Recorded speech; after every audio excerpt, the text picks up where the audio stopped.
So a question I see asked online a lot is whether you should build a vocal booth in your recording studio. The answer to that question is no. Glad we covered that one. Give the video a like if you enjoyed it, subscribe to the channel, and I'll see you again in the next one. Just kidding.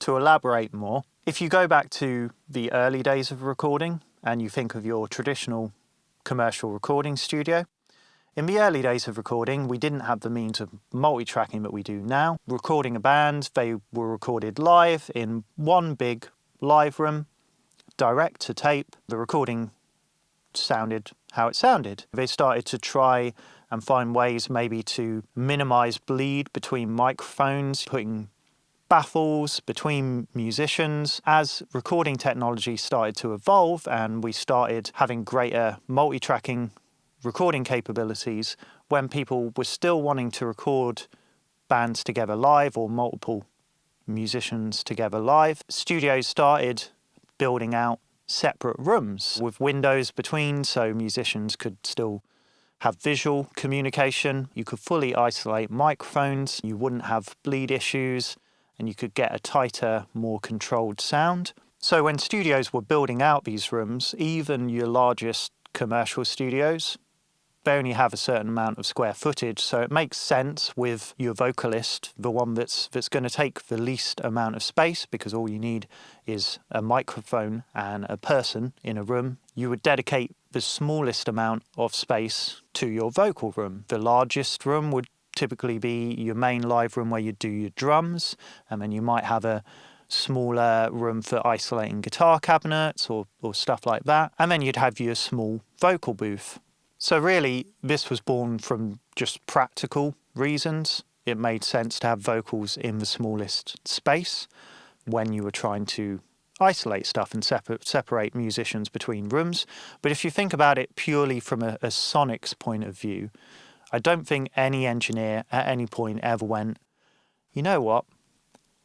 When I'm recording vocals, what I really want is to put the singer in the smallest room possible, a nice tiny box space where the walls are really close together, because that's going to lead to a great acoustic environment. It's basic physics and science that a larger room is going to sound better acoustically generally. Like the larger the room you have, the longer a reverb time you're going to have. But if you deal with that appropriately, depending on what you want in terms of a reverb time, if you deal with that appropriately, you're going to get a better sonic character, or it's certainly a lot easier to do than a tiny room. And this is why when you see vocal booths, they're usually, lined almost every inch with acoustic treatment all over the walls and the ceiling. The vocal booths where you've got foam all over the walls, forget about that, but a proper vocal booth where you've got proper broadband acoustic treatment, the idea would be just to deaden the space completely and try and essentially remove the room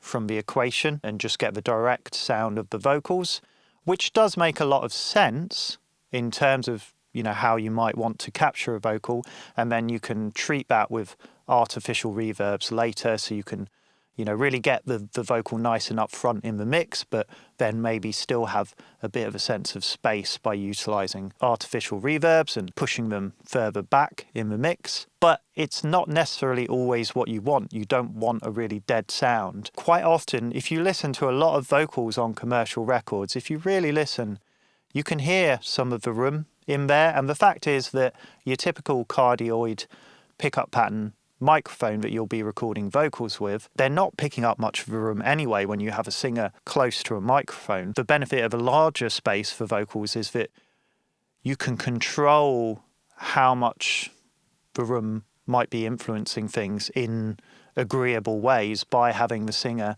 be closer to the microphone or further back. It gives you more options being in a more open space. Being in a tiny room, the only result really that you can get is just completely dry, dead-sounding vocals, and quite often with too much life sucked out of them. Even when you can't really hear any room influence in the recording of a vocal, there is something that is being imparted there that breathes a little more life into the vocal performance. You can definitely have too dead a space to record vocals in. And then often, vocal booths just aren't treated properly or well enough, even with decent broadband absorption, they're just deadening the top end of everything too much. You can end up with this really boxy sound. I hear it all the time when you get badly recorded vocals. You can hear that somebody's just been shoved in a closet covered in foam, and it just leads to a really kind of boxy or nasally sounding kind of vocal performance. You need to give the mic and the way it's capturing your vocal performance some room to breathe. I generally say to most people, if you're looking at recording vocals, particularly if you're doing it at home, just record vocals just in your room that you have your recording rig set up in.